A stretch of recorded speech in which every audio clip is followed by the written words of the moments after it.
Hi, this is Pierre Belperron, winner of the SCNA Mature Enthusiast Award, taking second place in 2020.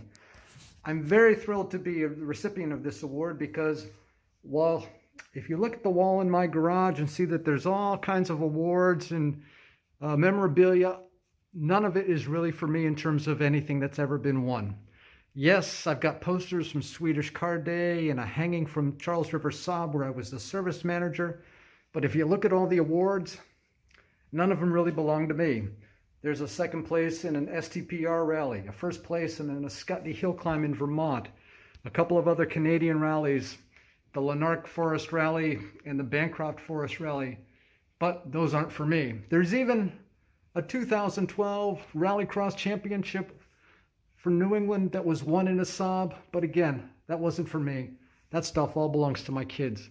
But finally, on this great wall where we've got a lot of cool memorabilia, I get to finally hang something up for myself.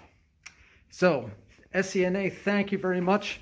I really appreciate the award and the selection, and I'm going to very proudly hang this plaque up right here on my wall with all the rest of my favorite things. Thank you.